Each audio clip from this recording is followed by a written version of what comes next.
하나님 말씀 에베소 2장 11절에서 18절까지 말씀입니다. 에베소 2장 11절에서 18절까지 말씀. 네, 우리 한 목소리로 함께 읽겠습니다. 시작. 그러므로 생각하라.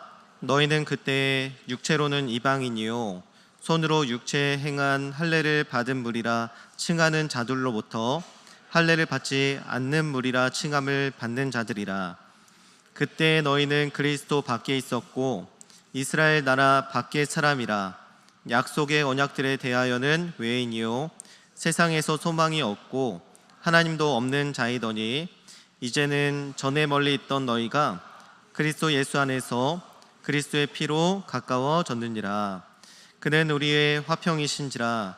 둘로 하나를 만드사 원수된 것 곧 중간에 막힌 담을 자기 육체로 하시고 법조문으로 된 계명의 율법을 폐하셨으니 이는 이 둘로 자기 안에서 한 세 사람을 지어 화평하게 하시고 또 십자가로 이 둘을 한 몸으로 하나님과 화목하게 하려 하심이라. 원수된 것을 십자가로 소멸하시고 또 오셔서 먼 데 있는 너희에게 평안을 전하시고 가까운 데 있는 자들에게 평안을 전하셨으니 이는 그로 말미암아 우리들이 한 성령 안에서 아버지께 나아감을 얻게 하려 하심이라. 아멘. 네, 우리 좌우 앞뒤로 함께 인사하겠습니다. 우리는 그리스도의 몸된 교회입니다.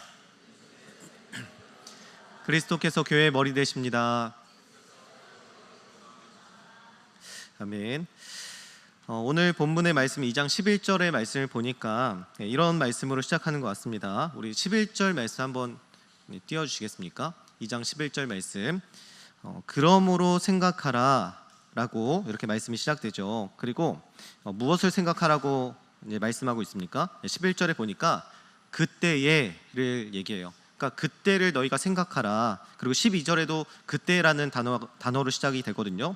그러니까 그때 너희가 어땠는지 생각하라 라고 말씀을 시작하고 있습니다. 그러니까 뒤돌아보라는 것이죠. 얼마나 형편이 없는 사람들이었는지, 얼마나 하나님의 은혜에 멀리 떨어져 있었던 자들인지 너희가 생각해 봐라 라고 말씀을 시작하고 있습니다.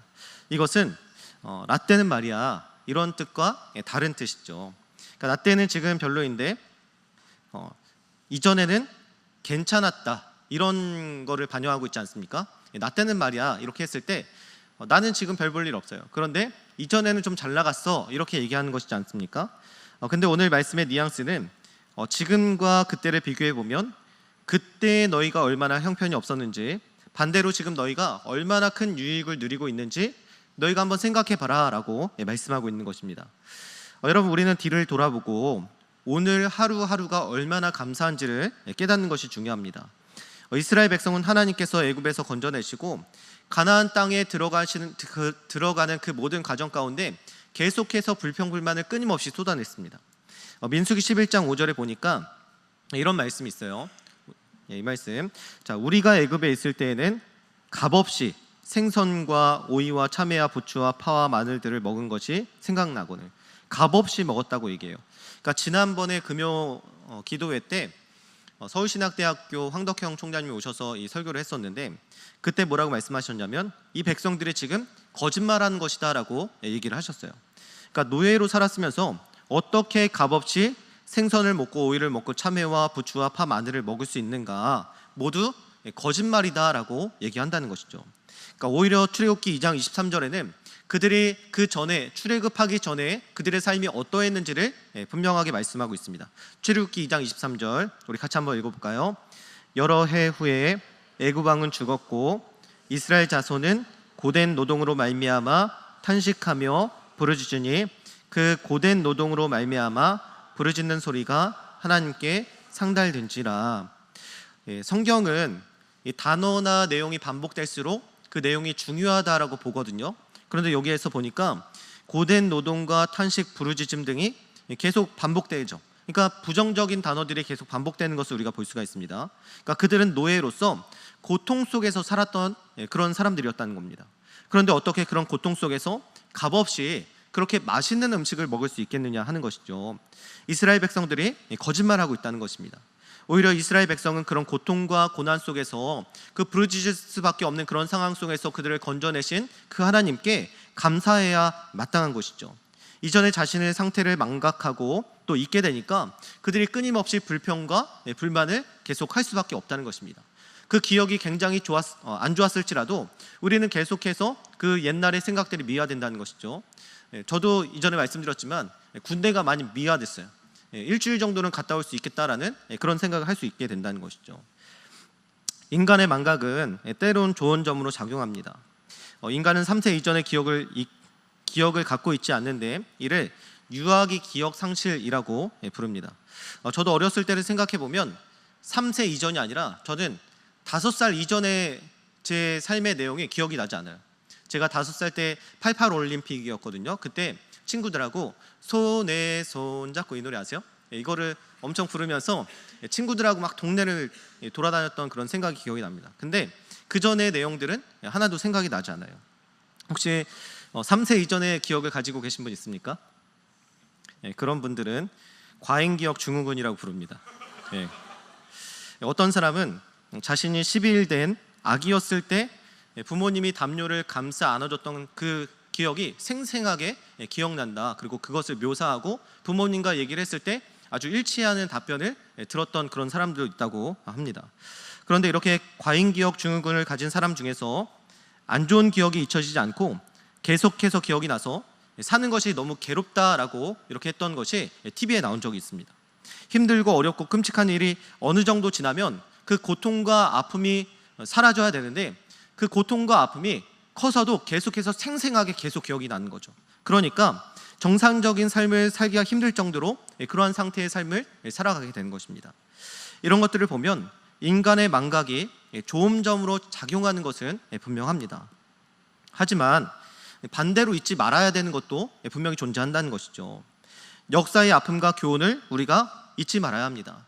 우리가 계속해서 시대가 가고 시간이 흐르고 역사가 진행될지라도 우리 안에 있었던 역사적인 소중한 기억들은 또 아팠던 기억들은 우리가 계속해서 보존하고 기억해야 된다는 것이죠.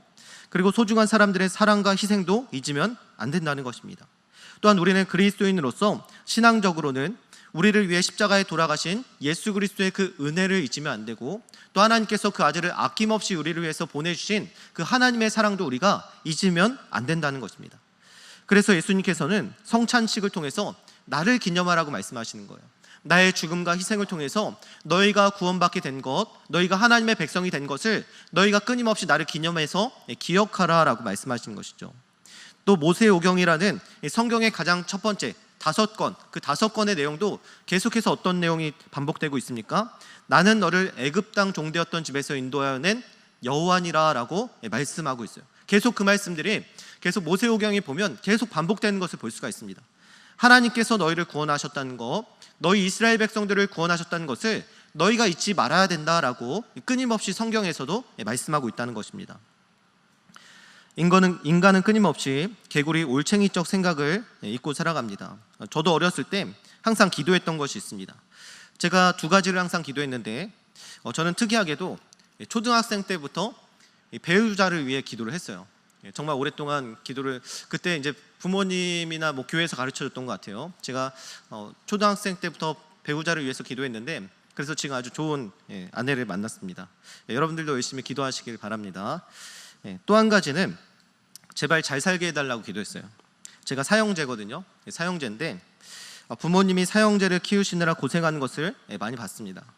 진짜 초등학생 때는 차비 아끼려고 5km가 되는 그 거리, 학교에서 집까지의 거리를 걸어갔던 적도 꽤 있습니다.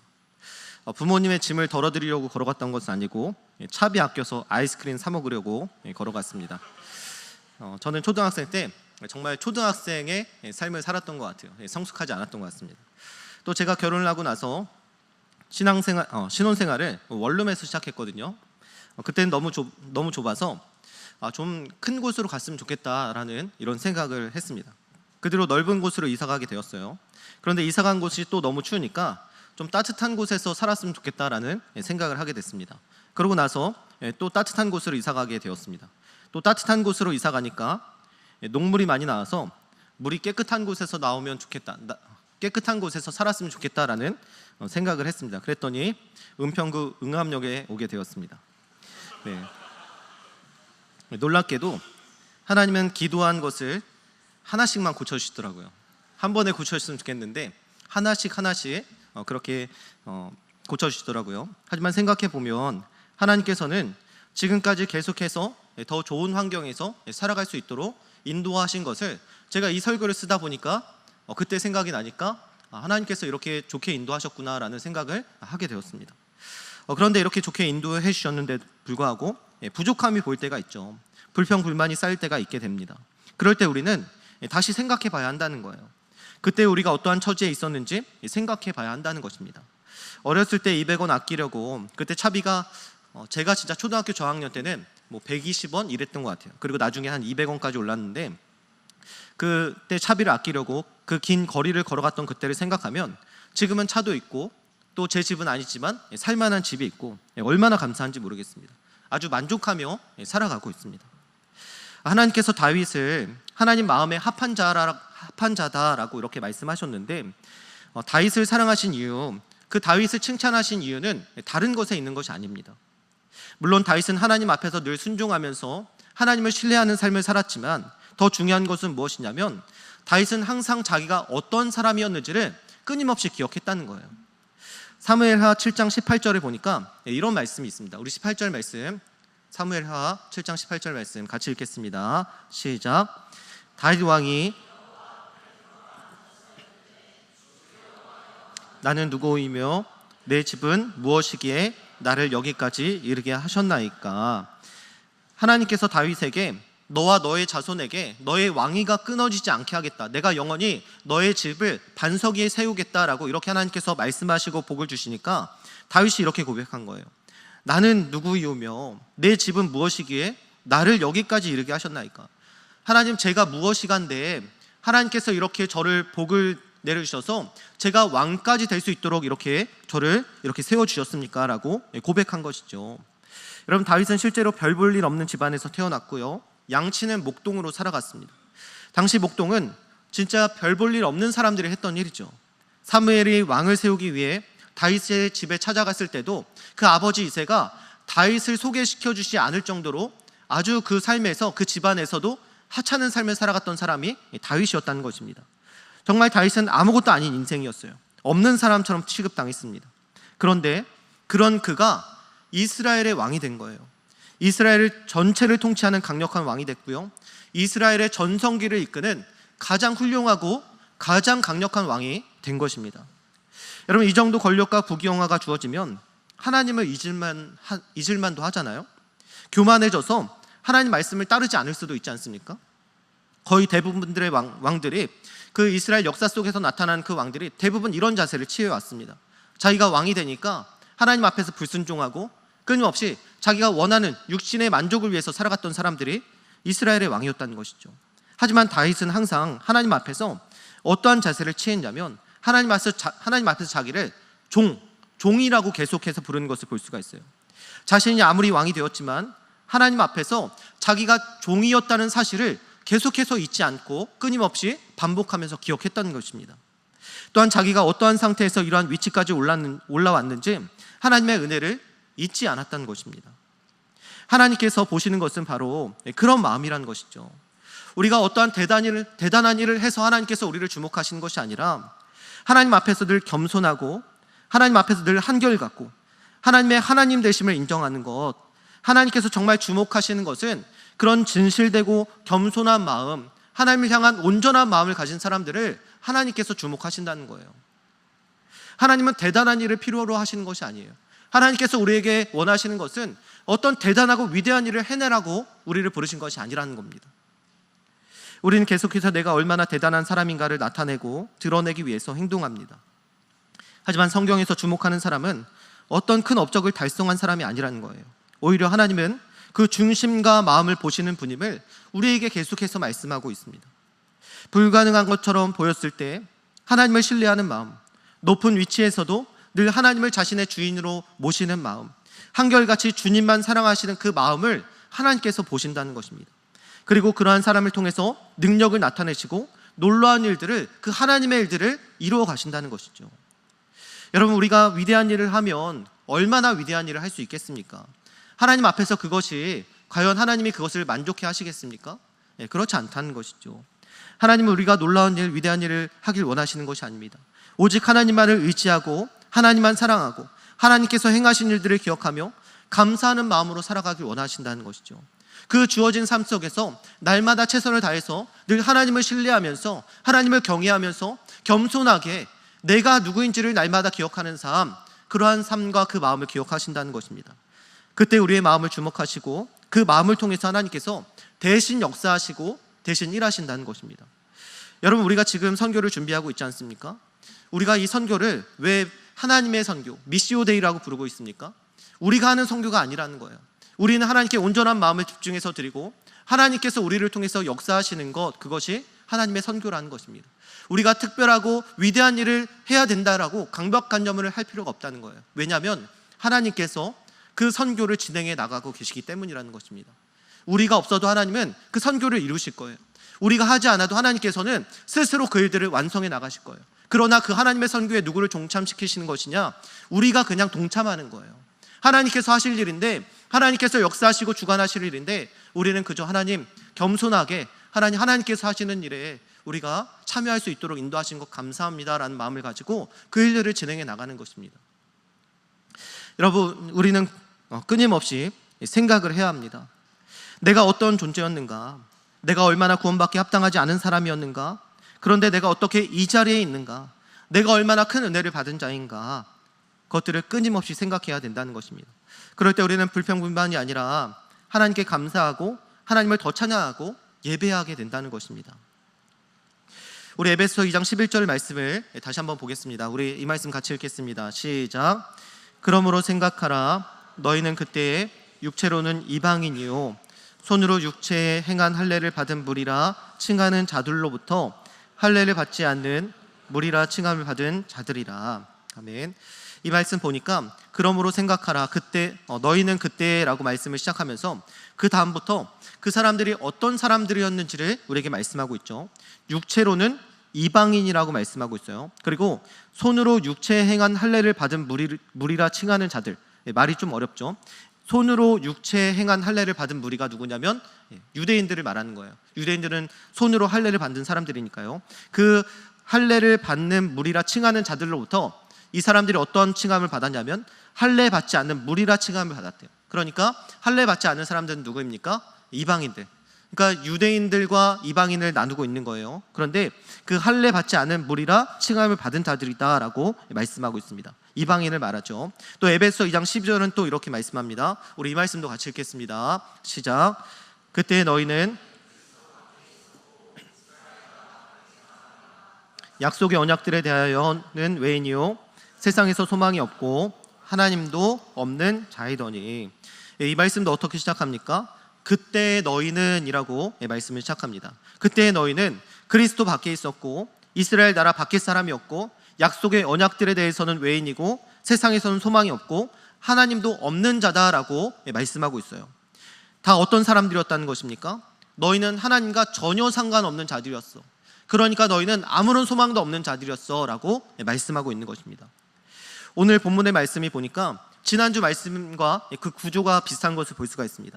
지난주 2장 1절에서 3절 말씀에 보니까 그때는 인류의 절망적인 모습을 묘사하고 있었습니다. 허물과 죄로 죽었던 너희가 이미 죽었던 자들이다. 날 때부터 진노의 자식이다 라고 이렇게 표현하는 것을 볼 수가 있었죠. 그런데 오늘 말씀도 이방인의 절망적인 모습을 묘사하면서 그 말씀을 시작하고 있습니다. 그러니까 사도 바울은 그때 너희가 어땠는지 돌이켜보라는 거예요. 그래도 유대인들은 양자됨과 영광과 언약들과 율법을 세우신 것과 예배와 약속들이 있었다라고 로마서 9장 4절에서 말씀하고 있어요. 그런데 너희는 그런 것도 없었던 아무것도 하나님과 연관되지 않았던 사람들이 바로 너희다라고 말씀하고 있는 거예요. 특히 유대인들은 이방인들을 철저하게 무시했습니다. 윌리엄 바클레이라는 학자는 이 이방인들에 대해서 이렇게 서술을 했어요. 유대인들은 이방인들을 엄청나게 경멸했다.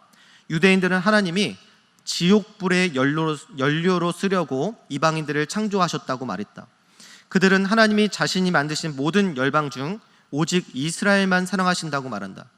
이방인 어머니가 극한 진통을 느끼는 순간에 그에게 도움을 베푸는 것도 합법적이지 않았다.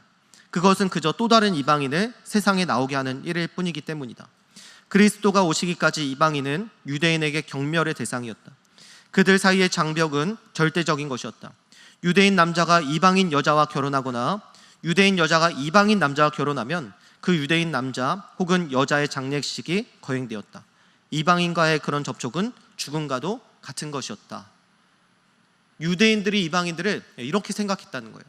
그들과 접촉하는 것만으로도 죽은 자들이었다라고 생각했다는 것입니다. 이러한 장벽이 있었던 것이 바로 유대인과 이방인과의 관계였습니다. 그들은 돌아올 수 없는 강을 건넌 사이였고요, 어떤 것으로도 연합되거나 화합될 수 없는 사이가 바로 유대인과 이방인의 사이였다는 것입니다. 하지만 에베소 2장 13절은 이렇게 말씀하고 있습니다. 우리 같이 함께 읽겠습니다. 시작. 이제는 전에 멀리 있던 너희가 그리스도 예수 안에서 그리스도의 피로 가까워졌느니라. 아멘. 이 13절 말씀 보니까 너희가 예수 안에서 그리스도의 피로 가까워졌다라고 말씀하고 있습니다. 여기서 너희는 이방인들을 말씀하는 것이죠. 더 정확하게 말하면 에베소 교회에 속해 있는 그 이방인들을 말씀하고 있는 거예요. 당시 유대교적 사고에서는 두 종류의 사람밖에 존재하지 않았죠. 유대인이 있었고 이방인이 있었습니다. 그런데 예수 그리스도의 피로 어떻게 되었다라고 말씀하고 있습니까? 가까워졌다라고 말씀하는 거예요. 가까워졌다는 어떤 의미를 담고 있습니까? 그전에는 가깝지 않았다는 거예요. 멀리 있었다는 거예요. 그들과 함께할 수 없었다는 것을 말씀하고 있습니다. 도저히 그 간격이 좁혀지지 않았다는 관계였다는 것이죠. 그런데 예수 그리스도의 피로 그 둘의 사이가 좁혀졌다는 거예요. 좁혀진 것을 넘어서 가까워졌다라고 말씀하고 있습니다.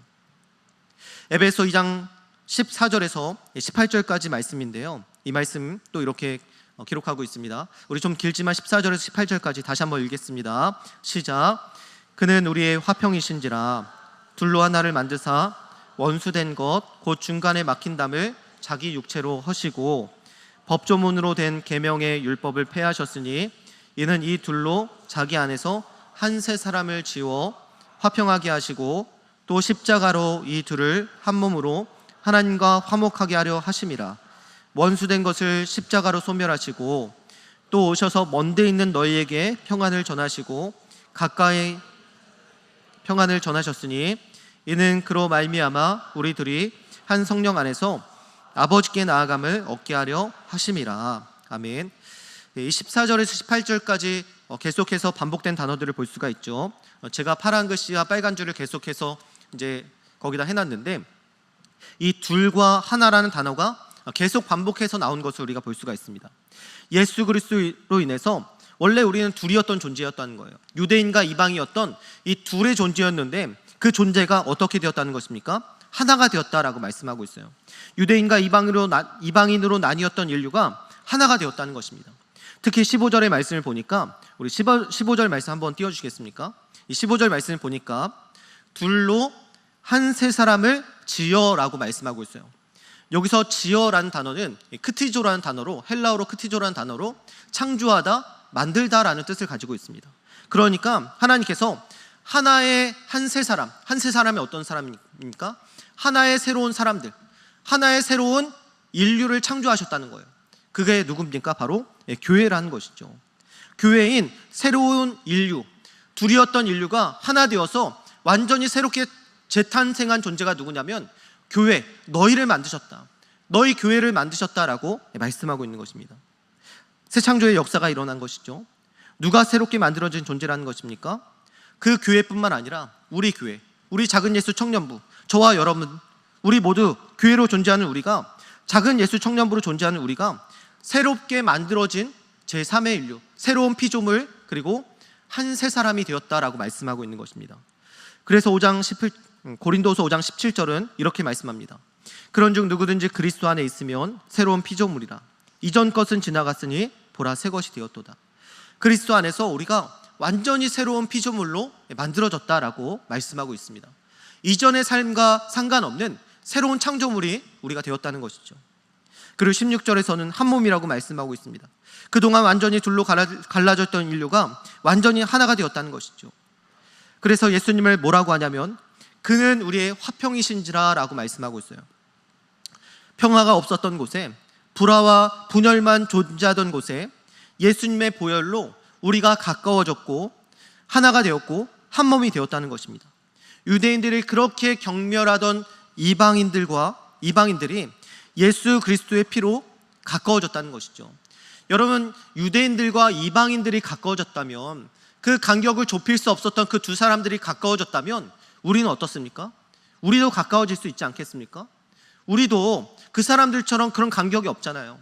그럼에도 불구하고 그들이 가까워졌다면, 우리도 둘로 나눠져 있다면 우리도 하나가 될 수 있지 않겠습니까? 이 하나됨, 한몸됨이 왜 중요하냐면, 원래 하나님께서 창조하신 것에 완전하고 온전한 회복을 보여주기 때문이라는 것입니다. 하나님께서 천지를 창조하시면서 에덴 동산 하나님 나라를 만드셨죠. 그때 하나님의 첫 백성인 아담과 하와도 창조하셨습니다. 그때 아담이 하와를 처음 보자 뭐라고 말했냐면, 내 뼈 중에 뼈요 살 중에 살이다 라고 말했습니다. 왜 이렇게 고백했습니까? 자기의 갈비뼈로 만들어졌거든요. 이것은 부부 얘기를 하는 것이 아닙니다. 부부 얘기를 넘어서 하나님이 창조하신 인류의 존재 양식이 인간 타락 이전에는 원래 한 몸이었다는 것을 우리에게 보여주고 말씀하는 거예요. 성부, 성자, 성령 하나님도 한 분이시면서 각각 세 분으로 존재하시고 세 분이시지만 그 근본적인 본질이 하나이심을 우리에게 말씀하고 있죠. 그래서 인간을 만드실 때 하나님의 형상으로 만들어졌다라고 말씀하는 것입니다. 우리가 그 하나님의 완전한 하나됨의 형상을 본받아서 만들어졌다는 거예요. 그래서 아담이 하와를 봤을 때 내 뼈 중에 뼈요 내 살 중에 살이다 라고 말하는 것입니다. 너는 나다 라고 말하는 것이고요, 우리는 하나다, 우리는 한 몸이다 라고 말씀하고 있는 것입니다. 그러니까 예수님께서 말씀하신 내 이웃을 내 몸과 같이 사랑하라는 그 사랑이 그들 안에는 이미 존재하고 있었다는 거예요. 하나님께서 만드신 그 에덴 동산 하나님 나라에는 내 이웃을 내 몸과 같이 사랑하라는 그 사랑이 이미 처음부터 있었다는 것입니다. 그래서 아담이 말하는 것이죠. 내 뼈 중에 뼈요 살 중에 살이다 라고 고백할 수 있었던 것입니다. 하지만 아담과 하와의 타락을 보면 바로 그 하나됨이 깨지는 것을 볼 수가 있습니다. 창세기 3장 11절은 이렇게 말씀합니다. 우리 같이 이 말씀 같이 읽겠습니다. 시작. 이르시되 누가 너의 벗었음을 내게 알렸느냐, 내가 내게 먹지 말라 명한 그 나무 열매를 내가 먹었느냐. 하나님께서 이 선악과를 만드시고 이것을 먹으면 너희 반드시 죽을 것이다 라고 말씀하셨어요. 그런데 아담과 하와가 이것을 먹었죠. 그리고 나서 하나님께서 찾아오셔서 내가 내게 먹지 말라 명한 그 열매의 나무를 먹었니? 아담에게 물어보셨어요. 그랬더니 아담이 뭐라고 하냐면 창세기 3장 12절에 이렇게 말씀해요. 우리 이 말씀도 같이 읽겠습니다. 시작. 아담이 이르되 하나님이 주셔서 나와 함께 있게 하신 여자 그가 그 나무 열매를 내게 주므로 내가 먹었나이다. 내 뼈 중에 뼈요 내 살 중에 살이다, 좀 전까지 그렇게 말했던 아담이 하나님께서 너 이거 먹었어? 라고 물으시니까 뭐라고 대답합니까? 나와 함께 있게 하신 여자 그가 주어서 제가 먹었습니다. 자기의 잘못을 누구에게 돌리고 있는 거예요? 자기가 그렇게 사랑했던, 자기가 한 몸이라고 말했던, 내 뼈고 내 살이라고 말했던 그 온전한 하나를 이루었던 그 대상, 그 하와에게 이 사람 때문에 그랬습니다. 이 사람 책임이에요. 이 사람이 주어서 제가 먹게 되었습니다 라고 책임을 돌리고 있는 것입니다. 그 죄로 인해서 그 하나됨이 완전히 깨어지고 그 하나됨을 완전히 상실해 버린 것을 우리가 볼 수가 있습니다. 여러분, 지금도 어떻습니까? 모든 관계가 깨어지는 것을 볼 수가 있죠. 가장 친밀해야 되는 부부 사이도 완전히 깨져 있고, 교회도 서로 갈라져서 싸우는 경우를 우리가 종종 볼 수 있습니다. 교회 안에서조차 마음 나눌 친구를 하나 얻는 것이 굉장히 어렵습니다. 구역 모임에다가 말했다가 온 교회가 다 알게 될까봐 걱정돼서 쉽게 나눌 수 없습니다. 틈만 보이면 험담거리로 삼고요, 조금만 기분 나쁘면 교회 안에서조차 상대방을 나쁜 사람으로 만들어버리고 또 그것으로 자신의 세력을 형성하고 왕따시키고 교회 안에서조차 한 몸으로 살아가는 것을 우리가 찾아볼 수가 없습니다.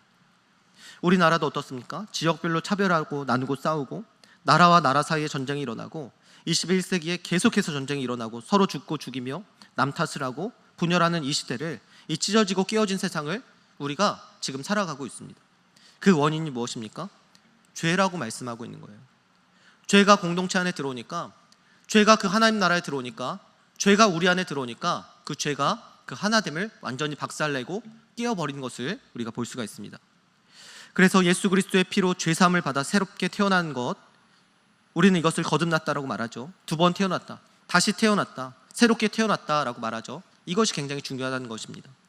죄에서 자유하게 된 우리가 한 몸으로 살아갈 수 있는 이유가 그리스도의 피로 이 죄가 사해졌기 때문이라는 것이죠. 사라졌기 때문이라는 것입니다.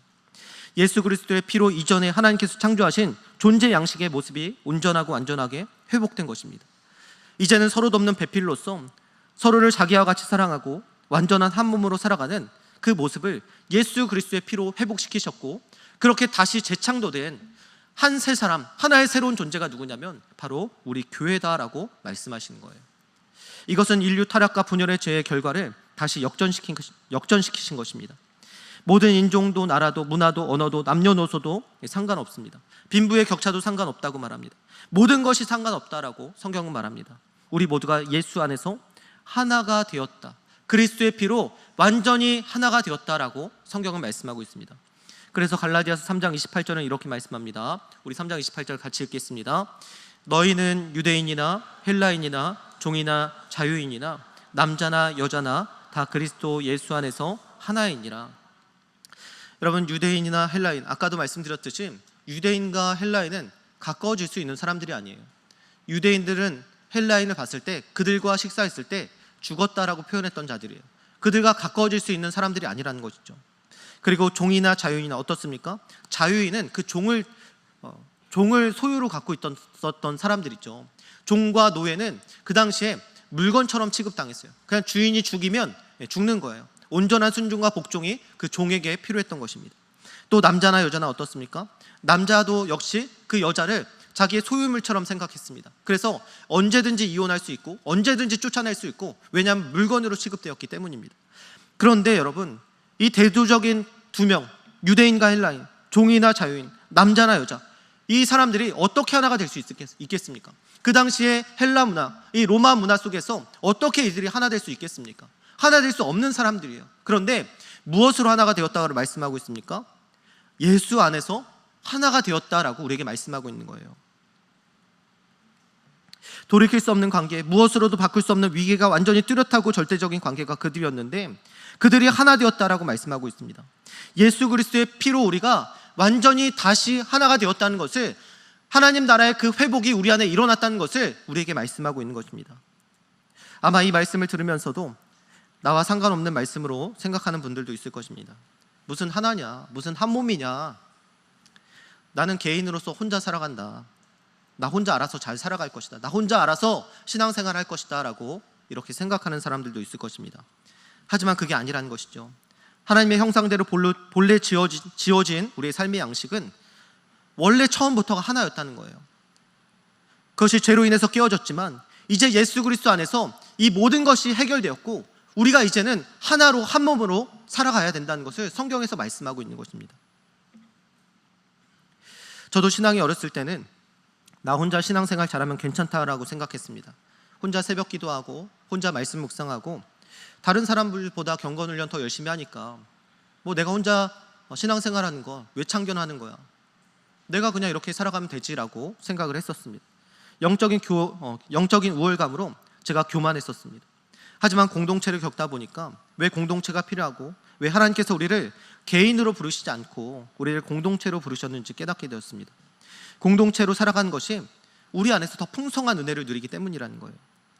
교회가 각각의 은사로 서로가 충만해지고 서로의 부족함을 메꾸고 그러므로 온전한 그리스도의 몸으로 자라나는 것입니다. 여러분, 이 예배가 드려지기 위해서 얼마나 많은 사람들의 헌신과 섬김과 은사를 통해서 이 자리가 만들어졌습니까? 우리가 개인이라면 할 수 없다는 거예요. 여러분, 제가 목사지만 목사가 모든 일을 다 해야 된다면 제가 어떻게 이 자리에 있을 수 있겠습니까? 그러나 하나님께서 모든 은사를 각 사람에게 나눠주셔서 제가 해야 될 일은 제가 하고 여러분들이 해야 될 일은 여러분들이 하게 하셔서 이 교회가 더욱더 풍요롭고 아름답고 놀라운 은혜의 자리로, 예배의 자리로 만들어 가시는 거죠. 그것이 한 몸 된 교회로서 우리가 살아가게 되는 것입니다. 에베소 4장 13절에도 하나님의 아들을 믿는 일과 아는 일에 하나가 되어 온전한 사람이 될 수 있다라고 말씀하고 있습니다. 우리가 하나 될 때, 한 몸 된 교회로 공동체로 살아갈 때 우리가 온전해질 수 있다, 그것이 온전함이다라고 우리에게 말씀하고 있는 것입니다. 교회에서 상처를 받을 수 있습니다. 서로 비난하고 서로 뒤에서 뒷이야기를 하고 비난하고 또 잘못된 정보를 퍼뜨리고 자기가 유리한 대로 다른 사람을 마음대로 말하고 자기의 주장만 고집하고 험담하고 파당짓고 마음을 안 내주려 하고 질서에 따르지 않으려 하고 이런 행동들이 나타날 수 있다는 거예요. 하지만 이러한 행동들은 완전히 그리스도의 사역을 헛된 것으로 만드는 것이죠. 예수 그리스도께서 자기의 몸을 내어주시면서 그 피를 흘리시면서까지 우리를 하나 되게 하셨는데, 한 몸으로 만드셨는데, 이러한 행동은 오히려 그 예수 그리스도의 사역과 희생과 모든 사역들을 완전히 파괴하고 헛된 것이 되게 한다는 것입니다. 그리스도의 사역이 아무것도 아닌 것이 되게 만드는 것이라는 것이죠. 여러분, 그래서 교회는 어떻게 해야 합니까? 에베소서 4장 3절은 이렇게 말씀하고 있습니다. 우리 같이 함께 이 말씀 읽겠습니다. 평안에 매는 줄로 성령이 하나 되게 하신 것을 힘써 지키라. 하나 되게 하신 것을 힘써 지켜 나가야 된다라고 말씀합니다. 그냥 지키는 정도가 아니라 힘써야 된다라고 말씀하고 있는 거예요. 부정적인 얘기에 대해서 우리가 끊어버려야 합니다. 누군가가 계속해서 부정적으로 얘기하고 남들에게 헌담한다면 그것을 퍼뜨리려고 할 때 우리는 그 자리를 피하든지 하지 말아 달라고 요청을 해야 된다는 것이죠. 사탄은 계속해서 공동체를 흔들고 사분오열하게 만듭니다. 공동체의 하나됨을 와해시키고 분열시키는 것이 교회의 가장 큰 혼란을 초래하기 때문이라는 것이죠. 여러분, 그래서 신천지가 사용하는 전략이 무엇입니까? 추수꾼이라고 해서 교회 안에 오랫동안 잠복하고 기다리고 있다가 열심히 하는 척하다가 갑자기 목회자들을 공격하고 부정적인 내용을 퍼뜨려서 성도들을 혼란스럽게 만들고 그런 혼란 속에 있는 사람들을 채가는 거예요. 그게 신천지의 계략이었던 것이죠. 질서를 파괴하고 교회 부정적인 얘기가 계속해서 나오도록 하는 것, 이것이 사탄의 목적이라는 것입니다. 우리는 이러한 분열을 피하고 하나 되게 하신 것을 힘써 지켜나가야 합니다. 우리는 이미 예수 그리스도의 십자가로 그 피로 하나가 되었습니다. 여러분, 하나 되자, 이것으로 우리가 하나 되는 게 아니에요. 예수 그리스도의 십자가의 피가 우리를 하나 되게 하셨다는 것입니다. 우리는 이미 하나가 되었습니다. 처음 창조하신 그 하나됨을 완전히 회복한 존재가 바로 우리입니다. 교회라는 것이죠. 그러므로 우리는 한 몸으로 살아가는 것이 당연한 삶입니다. 그것이 우리가 살아가야 하는 당연한 존재의 방식이 되었다는 것이죠. 구체적으로는 구역 모임에 열심히 여러분들이 참석하시길 바랍니다. 그곳에서 공동체를 경험하시고요, 서로의 삶을 나누고 말씀과 은혜를 나누고 기도 제목을 나누고 서로를 위해서 진심으로 기도하고 신뢰할 수 있는 자리를 여러분들이 만들어 가시길 바랍니다. 서로가 마음을 열었으면 좋겠습니다. 조금씩만 조금 더 마음을 열고 서로가 좀 다가갔으면 좋겠습니다. 새로운 구역에 들어오면 알아서 적응하겠지가 아니라 리더를 포함해서 모든 구역원들이 함께 힘을 합쳐서 어떻게 하면 이 구역원들이 적응할 수 있을까? 우리 구역이 얼마나 더 따뜻하고 진실하고 그리스도께서 그 대속적 사역을 통해서 십자가의 피로 하나 되게 하셨는데 이 하나됨을 우리가 어떻게 하면 더 힘써 지켜나갈까? 이러한 마음으로 리더들과 함께 도와서 그 구역을 살리고 건강하게 세워야 되지 않겠습니까? 리더만 계속해서 혼자만 하는 것이 아니라, 목회자들만 혼자서 하는 것이 아니라 모두가 한 마음으로 합쳐서 우리가 힘써서 이 하나됨을 지켜나가는 것, 그것이 바로 그리스도의 그 피 값진 희생을 우리가 계속해서 공고히 하는 것입니다. 우리가 조금 더 참고요, 조금 더 인내하고 조금 더 받아들이고 조금 더 온유해지고 조금 더 사랑하길 원합니다. 그렇게 할 때 그리스도께서 하나 되게 하신, 한 몸 되게 하신 교회가 무엇인지를 우리가 정확하게 경험하고 깨닫게 될 것입니다. 사도행전 그런 말씀이 있죠. 초대교회 성도들이 하나님 앞에서 날마다 모이기를 힘쓰고 날마다 가르침을 받고 기도하고 또 떡을 떼고, 그렇게 했을 때 어떤 일이 일어났냐면 많은 사람들이 그들을 칭찬하고 하나님께서 날마다 구원받는 사람들을 더하셨다라고 말씀하고 있습니다. 여러분, 우리 교회가 그런 교회가 되어야 되지 않겠습니까? 온전한 하나됨을 통해서 정말 많은 사람들이 칭찬하는 교회, 아, 이곳에 하나님 나라가 임했구나, 정말 하나님 나라는 실제하는구나, 우리 교회를 보면서 하나됨을 통해서 살아가는 우리의 모습을 보면서 정말 하나님께서 살아계시는구나, 많은 사람들이 알아야 되지 않겠습니까? 저는 우리 교회가 그러한 교회가 되길 소망합니다. 여러분들의 구역들이 그러한 구역이 되길 원합니다. 속으로부터 우리가 하나씩 마음을 열고 함께 나누어 갔으면 좋겠습니다. 그래서 우리 모든 공동체가 함께 건강해지는 교회, 정말 하나님께서 역사하시는 그 교회가 성경적 교회가 바로 우리 교회가 되었으면 좋겠습니다. 우리 작은 예수 청년부가 하나됨을 힘써 지켜나가는 공동체, 한 몸으로 살아가는 공동체가 되기를 예수님의 이름으로 축복합니다.